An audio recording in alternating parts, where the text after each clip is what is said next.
Hello दोस्तों, स्वागत है आपका उत्तराखंड भूमि क्लासेस में। तो आज की इस वीडियो में हम बात करने वाले हैं यूके ट्रिपल एसी ने जितने भी एग्जाम कराए हैं 2020 से 25 तक के, ठीक है। सभी में साइंस पूछी जाती है, आपको पता ही है। लगभग 5 से 7 नंबर की आपकी साइंस आती है, वैसे ही आपकी कंप्यूटर भी पूछी जाती है। और इसीलिए यहाँ पे आपका साइंस के प्रीवियस ईयर पेपर जितने भी आपके हुए हैं, जैसे आपका फॉरेस्ट गार्ड हो गया उसमें पूछा गया, पुलिस कांस्टेबल में पूछा गया, ऐसी ही सभी वैकेंसी जितनी भी आई हुई है 2020 से 25 तक का, इसमें सभी क्वेश्चन हैं। लगभग 500 प्लस क्वेश्चन आपको ये रहने वाले हैं। इनको हम ब्रीफ में चर्चा करेंगे, जिससे आपका एक क्वेश्चन से 4 क्वेश्शन यहाँ पे बन जाएगा। यूके ट्रिपल एस री एग्जाम जो स्नातक स्तरीय है उसके लिए भी काफी महत्वपूर्ण होने वाला है। लगभग 5-7 नंबर आपके कंफर्म हो जाएंगे, ठीक है। तो प्रीवियस ईयर क्वेश्चन हम यहाँ पे पूरे देखने वाले हैं। बात करेंगे पहले क्वेश्चन से। और देखिए, इसकी पीडीएफ आपको एप्लीकेशन पे मिलेगी, उसका लिंक आपको डिस्क्रिप्शन में मिल जाएगा, फ्री में वहाँ पे आपको मटेरियल में जाके आप देख सकते हैं। चलो पहली बात करेंगे पहले क्वेश्चन की। ऑन्कोलॉजी का अध्ययन है, तो देखिए पक्षियों का है, कैंसर का है, स्तनधारियों का, या फिर मृदा का। तो राइट आंसर इसका हो जाएगा कैंसर का, ठीक है। अब मृदा की बात करें तो मृदा का यहाँ पे लिख लीजिए, मृदा के अध्ययन को बोलते हैं पैडोलॉजी, ठीक है। यहाँ पे मैं लिख देता हूँ पैडोलॉजी। ये पूछा जाता है, ये क्वेश्चन यहाँ से बनता ही बनता है, ठीक है। तो ध्यान रखिएगा पैडोलॉजी। अगर बात करें स्तनधारियों का, तो स्तनधारियों के लिए आप मैमोलॉजी लिख लीजिए यहाँ पे, मैमोलॉजी, ठीक है। मैमोलॉजी यहाँ पे हो जाएगा।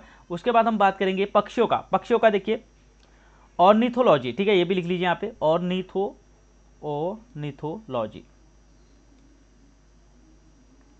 चलिए यहाँ पे आपके देखिए चारों को आपको याद रखना है। ऐसे आपको 2-4 क्वेश्चन और आगे देखेंगे, देखिए रिपीट हुए क्वेश्चन, वो भी आपको यहाँ पे देखने को मिलेगा। पहला क्वेश्चन आपका हो गया। अब देखिए यहाँ से भी क्वेश्चन बनता है, कंफर्म है क्वेश्चन बनता ही बनता है। जो आपकी कितने वर्ग हैं, उन वर्गों से कौन कौन सा किस किस वर्ग में आता है, इसका क्वेश्चन आपका बनता ही बनता है, ठीक है। तो यहाँ पे देखिए आपका डॉल्फिन किस वर्ग का उदाहरण है, ठीक है। तो डॉल्फिन किसका है, एम्फिया का है, पीजीज का है, एबीज का है, जो पक्षी रहती है आपकी, या फिर स्तनधारी है। सिंपल सा इसका आंसर है। बहुत बार क्वेश्चन रिपीट हुआ है तो सबको पता भी होगा, स्तनधारी का ये एग्जाम्पल आपका रहता है। और अगर बात करें जो एम्फिया है, ये क्या होता है आपका एम्फीबिया, ये जो आपके ठंडे खून वाले रहते हैं उस वर्ग में रहते हैं, जैसे मेढक हो गया, टोंड हो गया, और उसके अलावा आपका सैलामेडर हो गया, ये इसमें शामिल रहते हैं। कौन से, यहाँ पे लिख लेता हूँ आपका, यहाँ पे आपको मेढक अगर आ जाएगा तो मेढक इसका रहता है, ठीक है। मेढक हो गया आपका, टोड हो गया, ये दोनों इंपॉर्टेंट है, बाकी कुछ यहाँ पे ज़्यादा आपको देखने की जरूरत नहीं है। अगर बात करें पक्षी की, तो पक्षी वो जो आपके क्या होते हैं, गर्म खून वाले रहते हैं, और इनकी जो रहती है आपका, ये अंडे देते हैं, ठीक है। ये चीज़ आपको ध्यान रखनी है। स्तनधारी का आपको डॉल्फिन बहुत बार पूछा गया है, इसको आपको अच्छे से याद रख लेना है। डॉल्फिन किसका रहता है आपका, स्तनधारी का रहता है। चलो अगले क्वेश्चन पे चलते हैं। यहाँ पे बहुत इंपॉर्टेंट क्वेश्चन है, देख लीजिए। आपका पीत ज्वर का संचारण होता है, किससे होता है, एडिस द्वारा होता है, या क्यूलिक्स द्वारा, या नर एनाफिलिस द्वारा, या फिर आपका मादा एनाफिलिस द्वारा। बहुत लोगों को पता होगा इसको, अभी ये भी आपका बहुत बार पूछा गया क्वेश्चन है। सीधे सीधे यहाँ पे आंसर आ जाएगा इसका, एडिस मच्छर द्वारा होता है, ठीक है। ये भी क्या है, मादा मच्छर है। कभी कभी पूछा जाता है ये मादा मच्छर है क्या है, तो कहीं पर अगर लिखा रहेगा मादा एडिस द्वारा, ये भी आपका राइट आंसर है, ठीक है। क्योंकि ये मादा द्वारा ही ये आपका रोग फैलता है, नर द्वारा नहीं फैलता, ये चीज़ आपको ध्यान देनी है। तो पीत ज्वर का संचालन आपको याद रखना है किसका, मादा एडिस मच्छर द्वारा। अगला क्वेश्चन देखिए यहाँ पे आपका, रेडियोधर्मी अणु से चिन्हित आपका डीएनए अथवा आरएनए खंड को क्या कहते हैं, ठीक है। रेडियोधर्मी अणु से चिन्हित डीएनए अथवा आरएनए खंड को क्या कहते हैं। सिंपल सा आंसर इसका, ये भी आपको याद रख लेना है, सिंगल लाइन है, ज़्यादा इसमें पूछेगा नहीं। प्रोब, इसको बोला जाता है प्रोब आपका, ठीक है। उसके बाद अगले क्वेश्चन पे चलते हैं। 5वां नंबर का क्वेश्चन आपके पास में, टीएनटी। कभी इसका डायरेक्ट आपको फुल फॉर्म पूछ लेता है, तो टीएनटी का फुल फॉर्म यहाँ पे आपको दिया हुआ है। ये क्या है आपका, रोगाणुनाशक है, कीटाणुनाशक है, विस्फोटक है, या फिर आपका सड़ननाशक है। तो इसका भी आपको आंसर पता होगा। टीएनटी का बहुत बार क्वेश्चन बनता है, ये आपका क्या रहता है, विस्फोटक रहता है। सी ऑप्शन बिल्कुल राइट आंसर इसका आपका हो जाएगा। इससे मिलता जुलता डीएनटी भी रहता है, ठीक है, वो भी आपको, या डीडीटी भी रहता है, तो ये आपको पता रहेगा। बाद में भी ये ऐसे क्वेश्चन भी आए हुए हैं। भारत का प्रथम सफलतापूर्वक परिक्षेपित उपग्रह कौन सा था, ठीक है। ऑप्शन आप लोग देख सकते हैं। तो सही आंसर इसका रहेगा जो आपका है आर्यभट्ट, ए ऑप्शन बिल्कुल इसका राइट आंसर रहेगा। ये सफलतापूर्वक प्रक्षेपित पहला उपग्रह है, ठीक है, आर्यभट्ट। और डेट की याद रख लीजिए, यहाँ पे आपका इसका डेट भी कभी कभी पूछ लेता है, तो इसका डेट याद रखिए 19 अप्रैल 1975, ठीक है। ये चीज़ आपको रखनी है। उसके बाद बात करेंगे अगले क्वेश्चन की। अगला क्वेश्चन देखिए,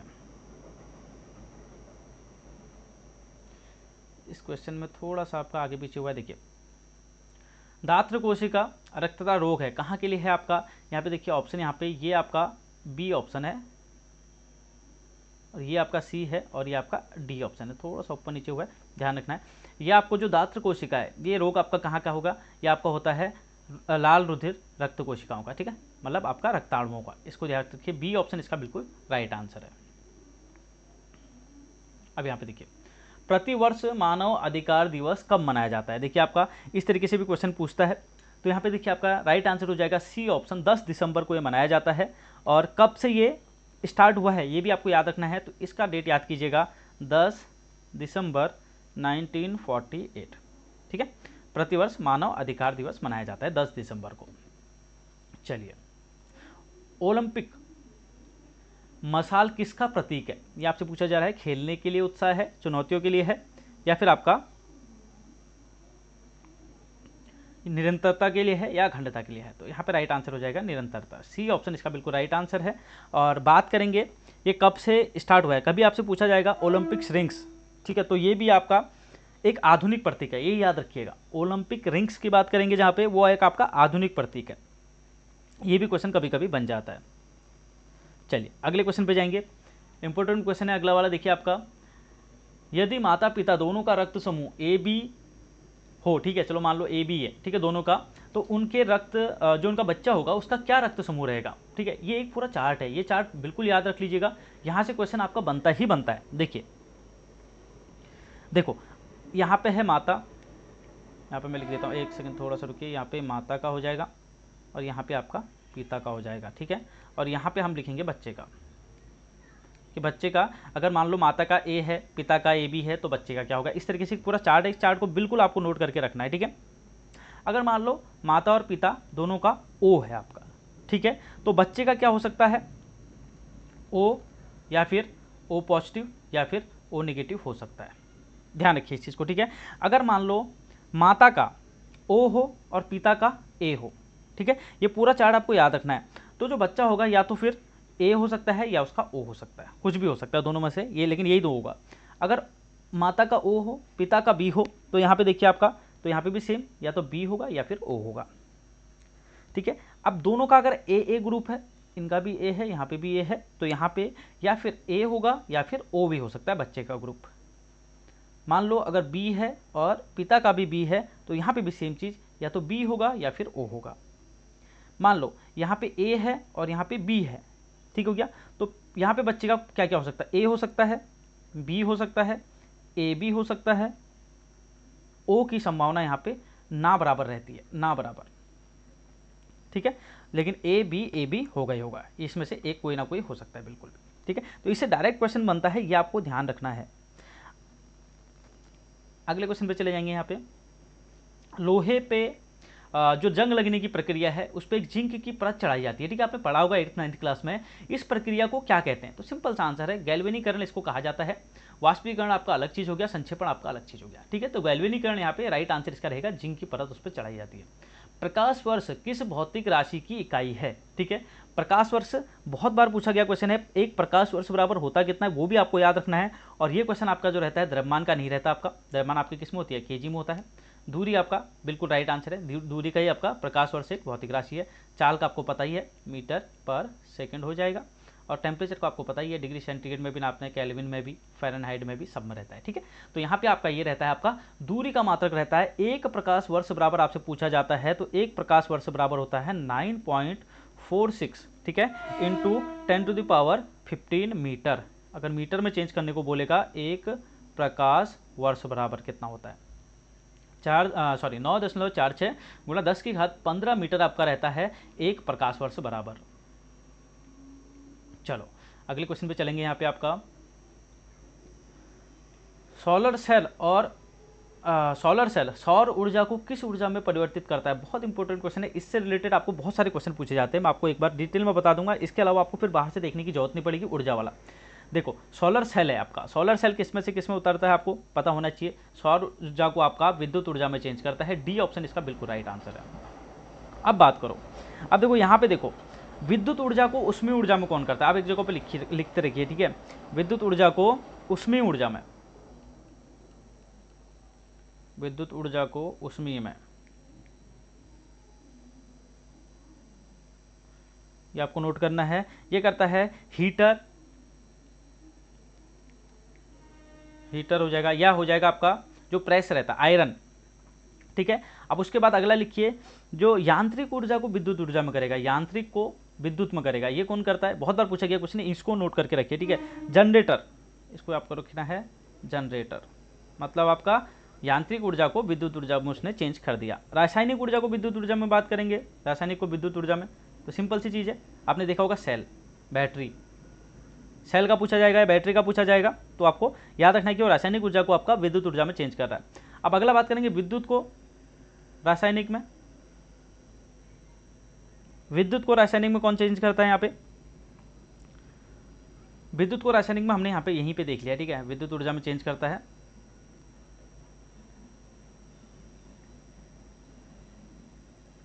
एक सेकंड, थोड़ा सा मैंने आपको एक चीज़ उल्टा बता दिया लग रहा है मुझे, एक सेकंड। विद्युत ऊर्जा को यांत्रिक ऊर्जा मैंने आपको बताया, क्या विद्युत ऊर्जा को यांत्रिक ऊर्जा कहाँ पे आपका,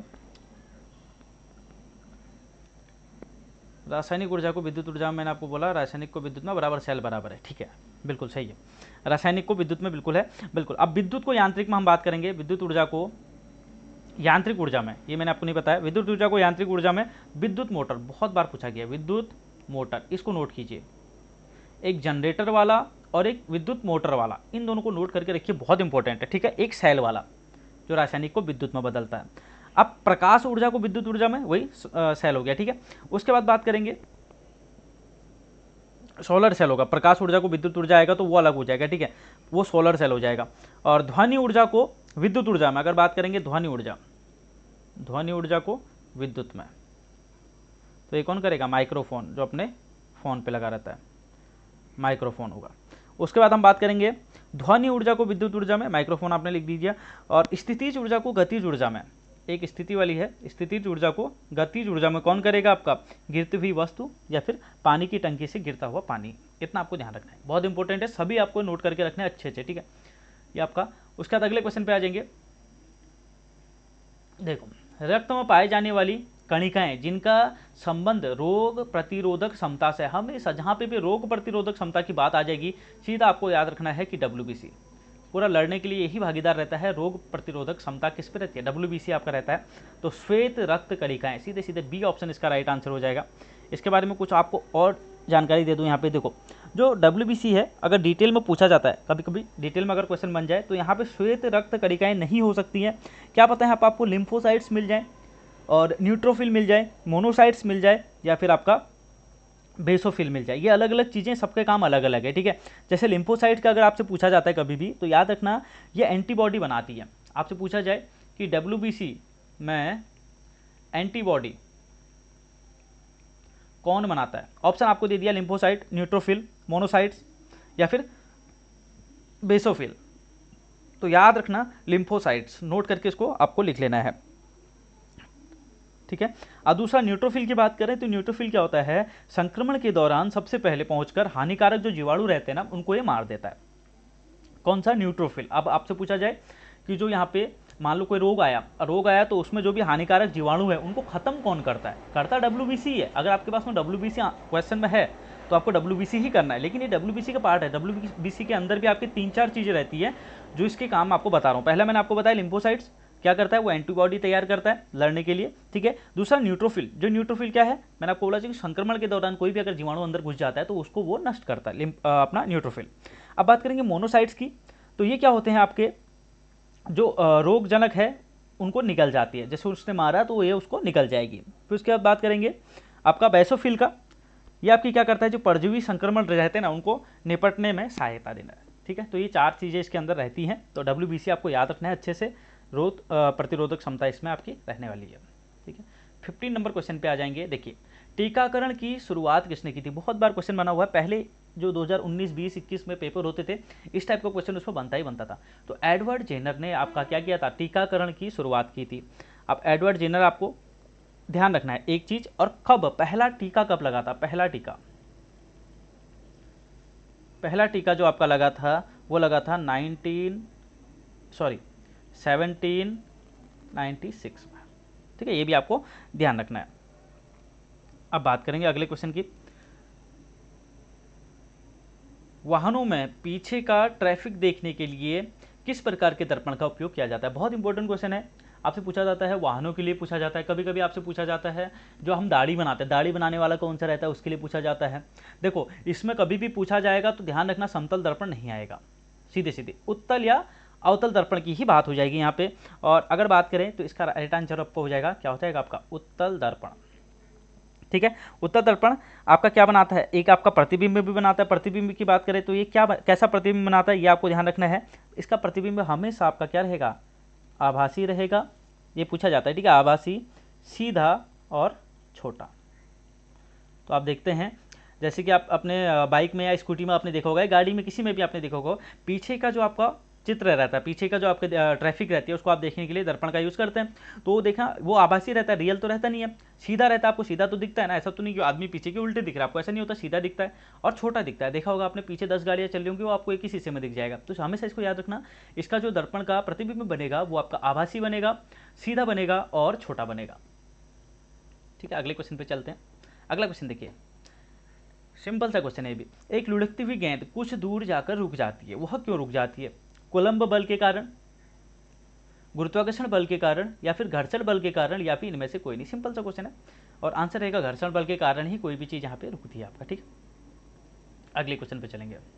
देखिए अभी ये 2020 का है या 21 का पेपर है, ठीक है, तो इसमें आपका क्वेश्चन बना था 2019 में साहित्य का नोबेल पुरस्कार किसको दिया गया था। तो ठीक है, इस बार भी आपके नोबेल वगैरह से आपका क्वेश्चन बन सकता है। तो एक प्रॉपर एक वीडियो लाएंगे उसके लिए, तो आपको समझ में पूरा आ जाएगा। आपके एग्जाम से पहले सारी वीडियो आपको मिल जाएंगी। इसके बाद आपको कंप्यूटर की एक बड़ी वीडियो मिलेगी। ठीक है, तो 2019 में पीटर हैंडक्ले इनको आपको मिला था, और आपका इस साल के कौन कौन से रहेंगे वो भी मैं आपको बता दूंगा बाद में। चलो देखो, निम्नलिखित में से कौन सी ग्रीन हाउस गैस नहीं है? नहीं है पूछा जा रहा है, ठीक है, तो नहीं है मीथेन डाइऑक्साइड, सॉरी नहीं मीथेन यहाँ पे, या फिर कार्बन डाइऑक्साइड, सल्फर हेक्साफ्लोराइड, या नाइट्रोजन। सिंपल सा क्वेश्चन, देखो नाइट्रोजन नहीं होगा। ठीक है, बाकी तीनों आपकी ग्रीन हाउस गैसें हैं। देखो कार्बन हो गया आपका, CO2 हो गया, सल्फर हेक्साफ्लोराइड हो गया, मीथेन तो है ही आपका। ठीक है, अगले क्वेश्चन पे चलेंगे। यहाँ पे देखो बहुत इंपॉर्टेंट क्वेश्चन है। निम्नलिखित में से सर्वाधिक भेदन क्षमता वाली एक्स किरणों का तरंग दैर्घ्य कितना होता है? हमेशा याद रखना। पहले तो देखो ए के ऊपर जो बिंदु है ना, इसको बोलते हैं एंगस्ट्रम। ठीक है, अब यहाँ पे देखो आपका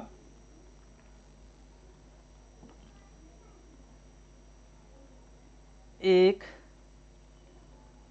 एंगस्ट्रम बराबर होता है आपका 10⁻⁻10। इसको नोट कीजिए। ठीक है, ये भी आपसे पूछा जाता है एक एंगस्ट्रम का मतलब कितना होता है आपका। ठीक है, 10⁻10 मीटर होता है। अब बात करें तो यहाँ पे किसकी है, पूछ रहा है एक्स किरणों की, इसकी होती है 1 एंगस्ट्रम के बराबर। ठीक है, लगभग अगर पूछा जाए 10⁻8 से 10⁻12 मीटर। ध्यान रखिए इस चीज़ को, इतना होता है। किसकी मैं बात कर रहा हूँ? एक्स किरणों की बात कर रहा हूँ। अब कुछ किरणें और लिख लीजिए। गामा किरणें, गामा किरणों की होती है सबसे छोटी 10⁻14 से 10⁻12। ठीक है, सब मीटर में। ठीक है, मीटर में लिखूंगा नहीं अभी हर जगह पे। बात करेंगे यूवी रेज की। यूवी रेज भी आपको नोट करके रखना है, 10⁻10 से 10⁻7। देखो हर जगह पे थोड़ा बहुत ऊपर नीचे होगा, लेकिन आपको ये गैप याद रखना है कि हाँ किसका कितना है। फिर उसके बाद बात करेंगे दृश्य प्रकाश, जो हम देखते हैं दृश्य प्रकाश का कितना होता है। इनका होता है आपका 400 से 700 नैनोमीटर, NM लिखा मैंने। ठीक है, ये दृश्य प्रकाश का है। अब बात करेंगे अवरक्त किरणों का कितना होता है, IR का कितना होता है अवरक्त किरणों का, 10⁻7 से 10⁻3 मीटर। अब बात करें सबसे छोटी किसकी होती है, सबसे छोटी होती है गामा की, फिर आपकी होती है एक्स की, उसके बाद UV आ जाएगा, फिर आपका दृश्य आ जाएगा, फिर आपका अवरक्त आ जाएगा। ठीक है, इस तरीके से आपको इसको नोट डाउन कर लेना है। देखो बहुत इंपॉर्टेंट क्वेश्चन है।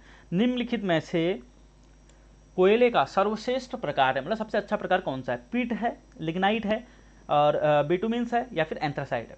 ठीक है, तो यहाँ पे इंपॉर्टेंट है, यहाँ पे आपका सबसे जो अच्छा रहता है वो आपका एंथ्रासाइट रहता है। ठीक है, इस चीज़ को आपको सबसे अच्छा कोयला इसको माना जाता है, प्रदूषण रहित रहता है, ना के बराबर प्रदूषण इसमें रहता है आपका। ठीक है, तो ये चीज़ आपको नोट डाउन कर लेनी है। अगला क्वेश्चन देखिए आपका, निम्नलिखित में से नाभिकीय विखंडन के लिए उत्तरदायी है। नाभिकीय विखंडन के लिए उत्तरदायी कौन सा रहता है आपका? प्रोटॉन रहता है क्या? नहीं। ड्यूट्रॉन रहता है क्या? नहीं। इलेक्ट्रॉन नहीं रहता। न्यूट्रॉन यहाँ पे आपका रहता है, राइट आंसर आपका हो जाएगा न्यूट्रॉन। इस पर क्या होता है, नाभिक दो या दो से अधिक नाभिकों में टूटता है। विखंडन की बात चल रही है, ठीक है। विखंडन में क्या होता है, जो एक नाभिक रहेगा वो 2 से 3 भागों में टूटेगा, इस तरीके से टूटता है। और जब ये टूटता है इसमें आपका क्या होता है, किससे टूटता है, न्यूट्रॉनों के टकराने से टूटता है। ये याद रखना आपको, न्यूट्रॉनों के टकराने से टूटता है ये चीज। देखो अगला क्वेश्चन वही आ गया, एक प्रकाश वर्ष समतुल्य है, ठीक है। अब भी मैंने आपको बताया था, कहीं पे लिखा है क्या, 9 पॉइंट, ये है आपका 9.461 इंटू 10 टू द पावर है, ठीक है। सब पावर में 10 टू द पावर 15, 10 की घात 15 है। ये नीचे 15 नहीं रहेगा, ऊपर रहेगा, ठीक है, वो प्रिंटिंग मिस्टेक है, यहाँ पे आपका 15। तो राइट आंसर क्या है, 9.461 गुणा 10 की घात 15, यहाँ पे राइट आंसर हो जाएगा। अगले क्वेश्चन पे चलेंगे। देखिए अगला क्वेश्चन भी इसी टाइप का है, तरंग दैर्ध्य से रिलेटेड है। देखिए प्रकाश, सामान्य प्रकाश की तरंग दैर्ध्य का क्रम है, ऊपर मैंने आपको दिखाया था अभी एक चीज़। और अब यहाँ पे देखिए इंपॉर्टेंट है, इसको भी आपको ध्यान रखना है। सबसे ज़्यादा अगर तरंग दैर्ध्य की बात करूँगा तो सबसे ज़्यादा होता है लाल की, याद रखिए, सबसे ज़्यादा लाल की होगी, फिर आपका नारंगी हो जाएगा, उसके बाद आपका पीला आता है, उसके बाद आपका हरा आ जाएगा, फिर आपका नीला आ जाएगा, ठीक है। नीले के बाद आपका इंडिगो आ जाएगा, इंडिगो के बाद आपका आ जाएगा बैगनी। VIBG YOR आपको याद होगा, उसी क्रम में देखो, ठीक है। तो यहाँ पे आपको ऑप्शन कौन सा दिख रहा है, हरा दिख रहा है, कि हरा नीले से ऊपर है क्या, देख लो यहाँ पे, हरा नीले से ऊपर है, बराबर है। और पीले से भी ऊपर है क्या, देख लो, लेकिन पीला तो पहले है, पहला ऑप्शन आपका गलत हो जाएगा, यहाँ पे देख लीजिए, पहला गलत हो जाएगा। फिर पीला, पहले पीला है, ठीक है, दूसरा नीला है क्या, नहीं, हाँ बराबर है, दूसरा नीला है। और उसके बाद हरा है क्या, नहीं, हरा बीच में है, ये भी गलत हो जाएगा। पीला हरा नीला, पीला हरा नीला, बिल्कुल राइट आंसर आपका ये रहेगा, तो ये भी गलत ही रहेगा, ठीक है। इसको पूरा याद कर लीजिए, कहीं से भी पूछ सकता है इसमें क्वेश्चन। अगले क्वेश्चन पे आते हैं, कवक मूल एक सहजीवी संबंध है, बहुत इंपॉर्टेंट क्वेश्चन है, इसको भी ध्यान दीजिएगा, बहुत बार पूछा गया क्वेश्चन है, ठीक है। तो ये आपका राइट आंसर हो जाएगा फफूद व उच्च पौधों की जड़, ठीक है। ये आपका बी ऑप्शन इसका राइट आंसर हो जाएगा। कहीं कहीं पे ये अलग तरीके से भी लिखा रहेगा, कैसे, कवक मूल कौमा उच्च वर्गीय पौधों की जड़, ठीक है, ये भी लिखा रख सकता है। तो इस चीज को आपको नोट डाउन कर लेना है।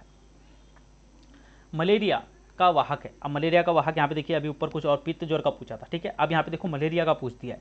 तो इसका आपको जो आपका राइट आंसर हो जाएगा एनोफिलीज मादा मच्छर, ठीक है। एनोफिलीज मादा मच्छर जो आपकी क्या रहती है, मलेरिया की वाहक रहती है, ये आपको नोट करना है। उसका देख लीजिए, आपका सिनेमोन वृक्ष का कौन सा भाग मसाले की औषधि के रूप में प्रयुक्त किया जाता है, जड़ें की जाती है क्या, कास्ट किया जाता है, पुष्प कलियां की जाती है, या फिर छाल किया जाता है, नोट कर लीजिए इसका भी हमेशा, ठीक है। इस टाइप का क्वेश्चन भी एक बनता ही बनता है। कभी एक क्वेश्चन आपका आता है किसके लिए, कैंसर के लिए एक पेड़ है, कौन सा पेड़ है, ठीक है, उसकी क्या यूज़ की जाती है, वो भी पूछ लेता है। तो ध्यान दीजिएगा, इसकी छाल का उपयोग किया जाता है, जो डी ऑप्शन है ये इसका आपका राइट आंसर हो जाएगा, इसकी छाल का उपयोग किया जाता है। अगले क्वेश्चन पे चलिए, देखिए सिंपल सा क्वेश्चन, थायमीन की कमी के परिणाम से हो सकता है, बताओ थायमीन किस में आता है आपका, पहले बी में आता है, ठीक है। उसके बाद क्या हो सकता है, बेरी बेरी हो सकता है, बी के कमी से ही आपको बेरी बेरी होती है। स्कर्वी की बात करें तो सी, ये आपका डी, सिंपल सी बात है, ठीक है। अब यहाँ पे देखो, आपका सिंपल सा एक चीज़ आपको यहाँ पे नोट करना है, जो बेरी बेरी है वो आपका विटामिन बी के अंदर भी बहुत सारे पार्ट हैं, तो ये आपको याद रखना है, B1 की कमी से आपका ये हो जाता है, क्या आपका बेरी बेरी हो जाता है। यह रोग आपका कितने टाइप का होता है, 2 टाइप का होता है, एक आपका गीला होता है बेरी बेरी, एक आपका सूखा होता है, ये भी आपको ध्यान रखना है, 2 टाइप से रोग आपको होता है, इतना डिटेल में पूछता नहीं है, लेकिन 2 टाइप का होता है, ठीक है। जो गीली बेरी बेरी है वो हृदय के संचार में प्रभावित करता है, ठीक है, जो गीली वाली रहती है वो हृदय के लिए खतरनाक रहती है अपनी, और सूखी वाली अपनी नसों के लिए रहती है। चलो ठीक है, इतना आपको सिंपल सा देख लेना है, कोई दिक्कत की बात नहीं है। अगले क्वेश्चन पे चलते हैं, मानव शरीर में पाई जाने वाली सबसे बड़ी ग्रंथि, बहुत बार पूछा गया क्वेश्चन है, पता है आपको इसके बारे में, तो यकृत इसका आपका राइट आंसर हो जाएगा, सिंपल सी चीज है। कंडरा तथा स्नायु है, ये भी बहुत बार कुछ क्वेश्चन आपका बना हुआ है, सिंपल सा आंसर इसका भी रहेगा। कभी भी आपको कंडरा स्नायु ये पूछा जाता है, तो ये आपका पहले आपको ध्यान रखना चाहिए संयोजी उत्तक है, सीधे सीधे, ठीक है। उसके बाद इसकी डिटेल बहुत सारी है, इसमें बहुत चीज़ें आपकी होती हैं कि किसको किससे जोड़ता है, ये चीज़ें बहुत सारी चीज़ें पूछी जाती है। इसको अभी हम आगे और क्वेश्चन इससे आपको रिलेटेड मिलने वाला है। अभी आपको ध्यान रखना है कंडरा और स्नायु क्या है आपकी, संयोजी उत्तक है। अब यहाँ पे देखो, किस रक्त समूह में प्रतिरक्षी नहीं होते हैं, ठीक है। प्रतिरक्षी नहीं होते हैं, ये पूछा जा रहा है नहीं होते, ठीक है। तो किस में नहीं होते हैं, ए बी में नहीं होते हैं, ठीक है। प्रतिरक्षी अभी ध्यान रखना, एंटीजन एंटीबॉडी से क्वेश्चन बनता ही बनता है, तो यहाँ पे ए बी में प्रतिरक्षी नहीं होते, ठीक है। उत्साह के क्षणों में कौन सा हार्मोन अधिक मात्रा में स्रावित होता है, उत्साह हो गया, या फिर कोई चीज़ सडन होती है ना, जैसे कि मान लो आपके पीछे कोई कुत्ता पड़ गया तुरंत, ठीक है, जैसे आप जा रहे हो रास्ते में से कोई कुत्ता पड़ गया, कुछ भी होता है जो सडन चीज़ें होती हैं, उसके लिए एक आपका हार्मोन जल्दी से आपके बॉडी के अंदर स्रावित होने लग जाता है, जिसको बोलते हैं एड्रेनलिन, ठीक है। ये हमेशा हो जाता है उत्साह के क्षण में, या फिर आपका कुछ भी चीज़ें होती है जैसे सडन चीज़ें होती हैं, उसमें भी आपका एड्रेनलिन हार्मोन आपका स्रावित होने लग जाता है। परिशोधित स्पिरिट से परिशुद्ध एल्कोहल किस विधि से प्राप्त किया जाता है, प्रभाजी आसवन से नहीं किया जाता, भाप आसवन से भी नहीं किया जाता है, स्थिर क्वाथी आसवन, बिल्कुल राइट आंसर है, निर्वात आसवन से भी नहीं किया जाता है। तो सी ऑप्शन बिल्कुल इसका राइट आंसर रहेगा, ये भी आपको नोट डाउन कर लेना है। अगला, गैमेक्सिन नामक कीटनाशक का रासायनिक नाम है, ठीक है, किसका, डीडीटी का है, और बेंजीन हेक्साक्लोराइड का है, क्लोर का है, या फिर देखो बी ऑप्शन इसका बिल्कुल राइट आंसर है, ठीक है। इसके एक दो नाम और हैं, आपको अच्छे से नोट कर लेना है, ठीक है। इसका जो आपका पहले तो इसका आप क्या कर लीजिए, बेंजीन हेक्साक्लोराइड का पहले आप इसका क्या है सूत्र, क्या है, C6H6Cl6, ये आपको नोट करना है, रासायनिक फॉर्मूला इसका ये रहेगा। इसके अन्य नाम की बात करें तो पहले तो आपको दिया ही है, गैमेक्सिन तो आपको लिखा ही हुआ है, गैमेक्सिन बोलते हैं इसको। अन्य नाम और है इसके, देखिए आपका जैसे लिंडेन हो गया, ये भी आपका एक इसका अलग नाम है, या आर्गेनोक्लोरिन यौगिक, ये भी इसको बोला जाता है, ठीक है। तो ये 3-4 नाम आपको इसके याद रखने हैं, किसके हैं, बेंजीन हेक्साक्लोराइड के हैं। साधारण शर्करा का प्राकृतिक विकल्प कौन सा है, तुलसी पत्र है, एलोवेरा पत्र है, दालचीनी छाल है, या फिर आपका स्टीविया पत्र है। तो 34 का आपका जो राइट आंसर हो जाएगा स्टीविया पत्र हो जाएगा। इसमें आपका क्या होता है, एक आपका प्राकृतिक विकल्प रहता है किसका, शर्करा का। अगले क्वेश्चन पे जाएंगे, 35 नंबर क्वेश्चन है, यूरिया में नाइट्रोजन की प्रतिशत मात्रा कितनी होती है। सिंपल सा क्वेश्चन है। अब यहाँ पे देखो आपको फॉर्मूला से आना चाहिए, कैसे निकाल सकते हैं। देखो अगर आप बात करेंगे पहले तो आपको यूरिया का पहले रासायनिक फॉर्मूला आपको पता होना चाहिए, क्या होता है, NH2CO NH2, ठीक है, ये होता है। अब इसमें आपसे पूछा किसका जा रहा है, इसमें पूछा जा रहा है आपको नाइट्रोजन का। पहले तो देखो इसमें नाइट्रोजन है कितना, एक अणु यहाँ पे हो गया, एक ही हो गया, मतलब 2 है आपके नाइट्रोजन, इसमें 2 नाइट्रोजन है, तो एक का भार कितना होता है आपका 14, तो 14 14 28, तो आपके ये हो गए, नाइट्रोजन हो गया आपका 28, ठीक है। तो एन यहाँ पे आप इसको टोटल अगर इसका हम निकालेंगे तो 14 प्लस 1 गुणा 2 प्लस 12 प्लस ऑक्सीजन का 16 होता है आपका, फिर नाइट्रोजन का 14 हो जाएगा, प्लस हाइड्रोजन का 1 × 2 से मल्टीप्लाई कर दिया बराबर। तो यहाँ पे 14 plus 2 plus 12 plus 16 plus 14 plus 2, add करो, 12 2 16, 16 2 18, 28 29 30 34 44 45 46 47 48 10 58 और 2 60, 60 हो गया। अब टोटल 60 है, 28 का परसेंटेज निकालना है, तो कैसे निकालेंगे, 28 कितने का 28 का 60 से गुणा 100, ठीक है। तो ये हो गया आपका काटा, और यहाँ से इसको काट दीजिए, 6 एकम 6, 4 0 6 36, 1.6 28 × 1.6 करोगे तो लमसम आपका 46.6 समथिंग आएगा।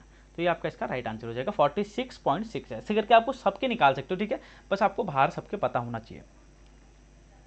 तो कहाँ पे 46 यहाँ पे सिंपल सा दिया हुआ है, तो ए ऑप्शन इसका बिल्कुल राइट आंसर हो जाएगा। बाकी देखिए पीडीएफ आपको हमारे एप्लीकेशन पे मिल जाएगी, एप्लीकेशन का लिंक आपको डिस्क्रिप्शन में दिया है, वहाँ पे फ्री मटेरियल में जाना, वहाँ उसके अंदर आपको ये डाल देंगे, ठीक है। आज तो नहीं, 1-2 दिन के अंदर में आपको प्रोवाइड कर दिया जाएगा। बाकी टेलीग्राम पे मैं मैसेज डाल दूंगा, टेलीग्राम चैनल से जुड़ जाइए।